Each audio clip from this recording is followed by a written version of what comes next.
Hello and welcome to the Rogues Gallery of Superman. In this video I'll be listing some of the best known enemies of the Man of Steel, as well as showcasing some of my favourite artwork for each character. So let us waste no time and begin with a real screamer, because we have Silver Banshee. Centuries ago, Siobhan McDougal was denied leadership of her Irish clan because she was a woman. When Siobhan tried to summon mystical intervention to reverse the decision of her clansmen, she inadvertently weakened a gateway to a hellish netherverse and was dragged there by its demonic citizens. After what seemed an eternity, Siobhan was magically empowered by the mysterious woman who transformed her into the Silver Banshee. With these newfound powers, she would return to Earth to slay the descendants of her treacherous McDougal clan who had damned her forever. As the Silver Banshee, she has clashed with Superman on several occasions. We will now move on to some twisted versions of the Man of Steel, beginning with Bizarro. When Lex Luthor ordered his top scientist Dr. Teng to clone Superman, the recreation's chromosomal structure was not completely accurate. As a result, the duplicate became a bizarre creature that would prove a nuisance in Metropolis. The second Bizarro duplicate also became a superpowered menace, as he recollected snippets of Superman's memory, which included his strong feelings for Lois Lane. In order to please his Lois, he would build a mismatched Bizarro world from junk to create his own version of Metropolis.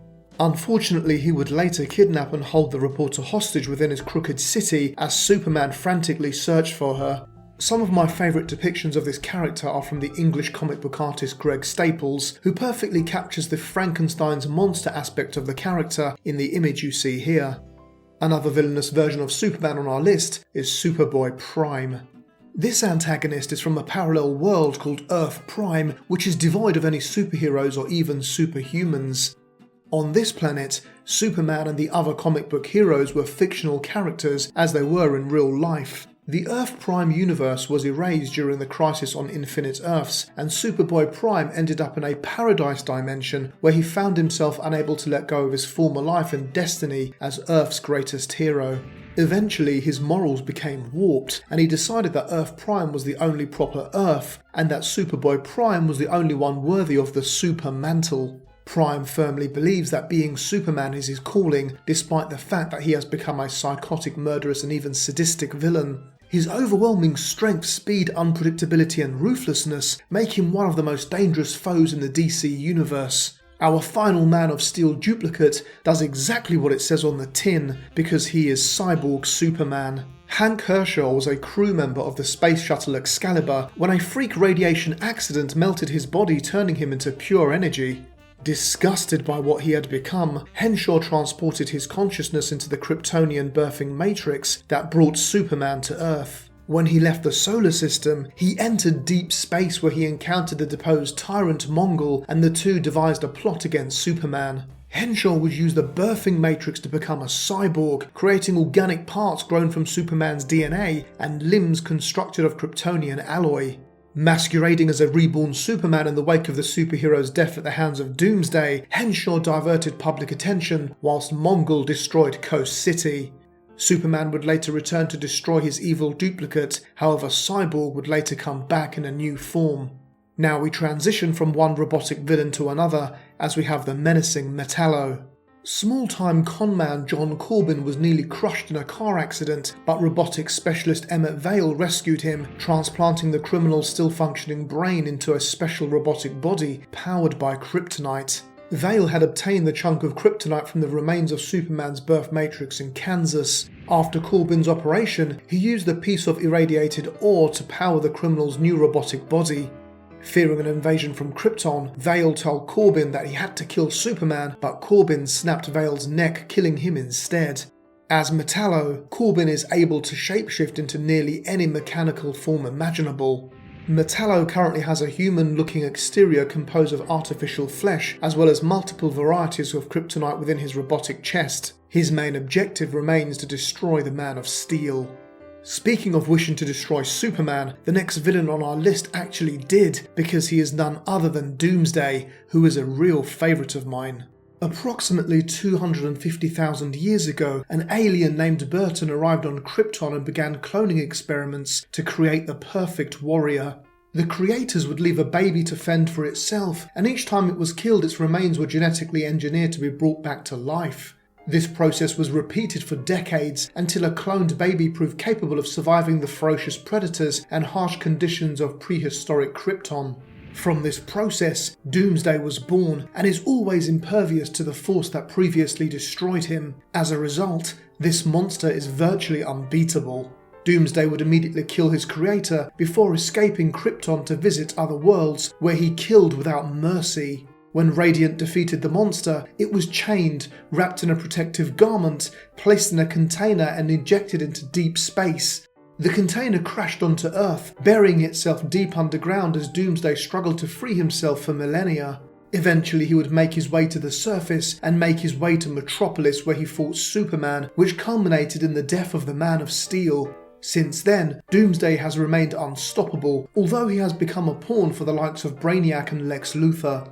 In regards to the artwork on this character, I really like the original designs by Dan Jurgens and John Bogdanovi. I just love the unique look of this character and the green costume they gave him, which really stands out for me. Our next villain is less about brawn and more about brains, because he is the aptly named Brainiac.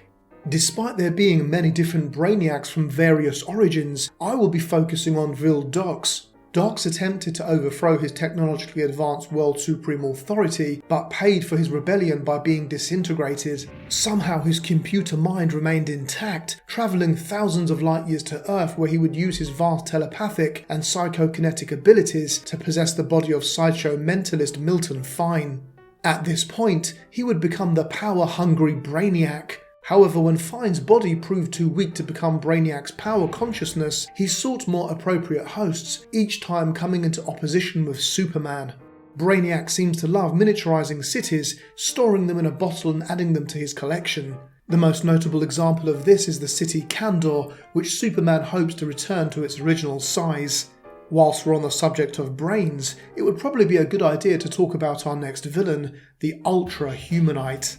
The Ultra-Humanite was one of the Justice Society of America's most feared foes, responsible for the deaths of Crimson Avenger and Johnny Thunder amongst many other atrocities. Originally a criminal scientist active during the 1940s, the Ultra-Humanite escaped death by transplanting his brain into other bodies, including film star Dolores Winters, a giant ant, and finally, a genetically mutated albino ape.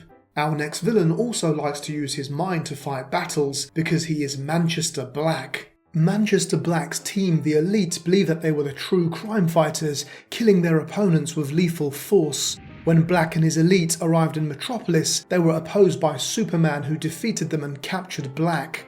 However, the now President Lex Luthor would release the immortal Brit and they would become allies. Black would use his telekinetic gifts to discover that Clark Kent was Superman. Not really sure you need telekinetic gifts for that, just the ability of sight. But anyway, this secret greatly empowered the pair and Black would eventually attack everyone close to Clark Kent. Next on our list we have an extremely popular foe and Stan Lee's favourite DC character named Lobo.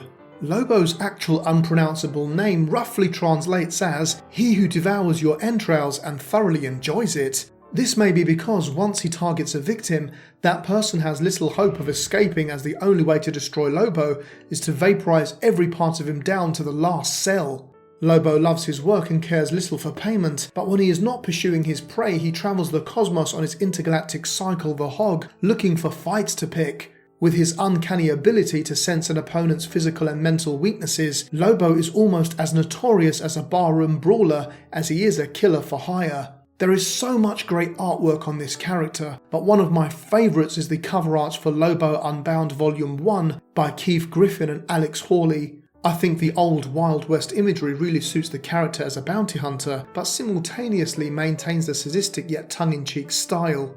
Now to another villain whose world is all about fighting, we have Mongol. This despicable conqueror roamed the universe in his planet-sized war world, a giant mobile weapon manned by thousands of slaves who were forced to fight in brutal gladiatorial games. Whilst on a self-imposed exile in space, Superman was captured by alien slavers and sold to the gladiator pits of Warworld. When Superman refused to kill his champion opponent Drager, Mongul entered the arena to personally destroy the Man of Steel. Superman would defeat the Tyrant and leave Warworld, whilst Drager replaced the dishonoured Mongul as its ruler. I must say that I also really like the character of Drager, as he is certainly worth mentioning briefly within the Rogues Gallery.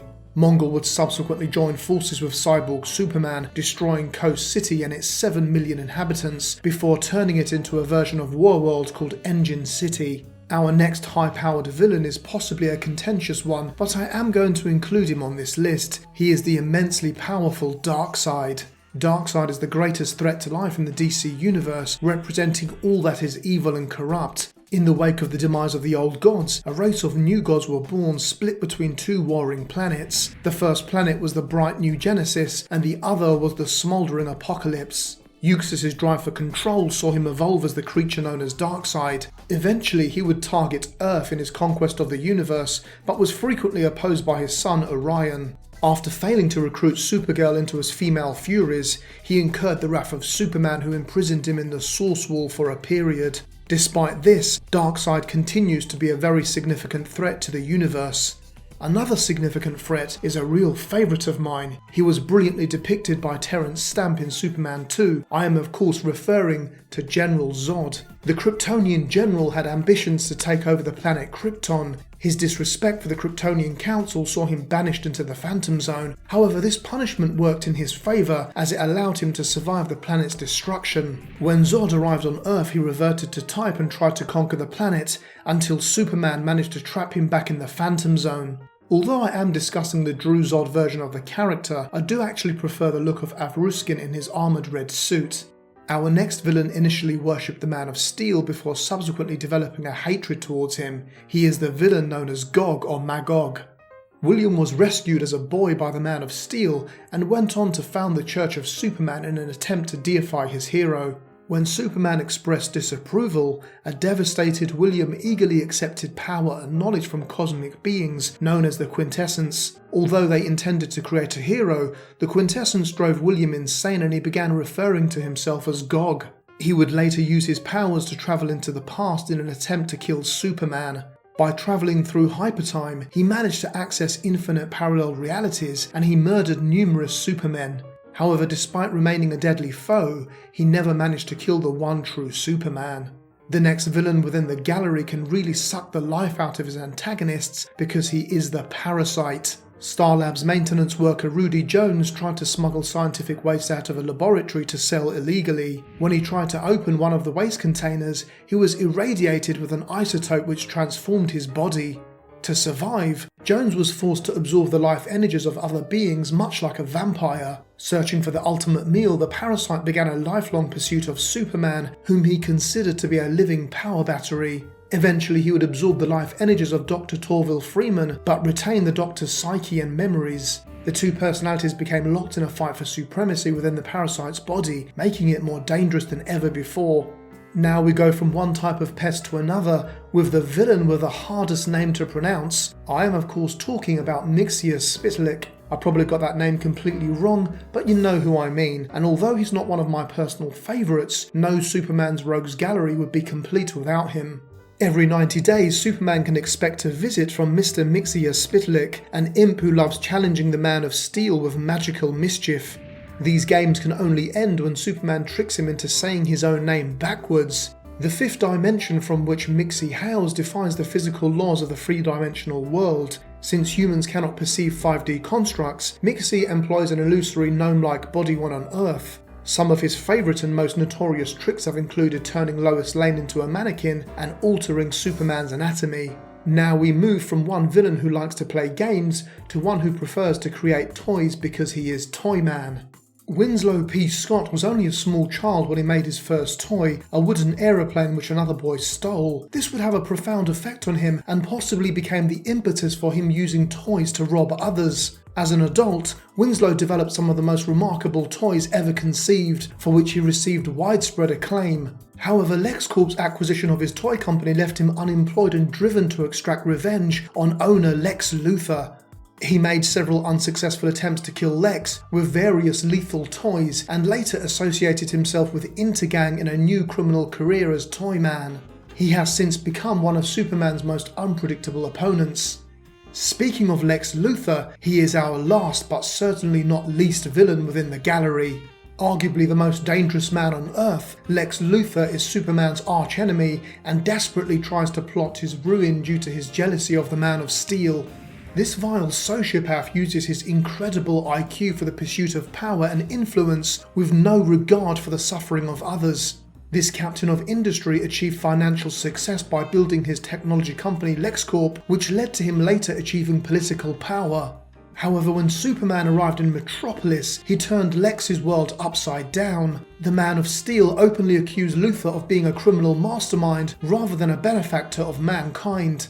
Unable or unwilling to link this meddling alien with Clark Kent, the boy he had grown up with a decade earlier, Luthor swore to eliminate the last son of Krypton. As a result, Luthor would use his power and influence to plague the Man of Steel time and again. Recently in the New 52, he has been more of a hero than a villain, and with that said, we can end this visit to the Rogues Gallery. Apologies if I missed any of your favourite Superman villains, but I cannot possibly include them all. Please list your preferred Superman adversaries in the comments section, and if you enjoyed the video, then please be sure to like and subscribe if you'd like to subscribe.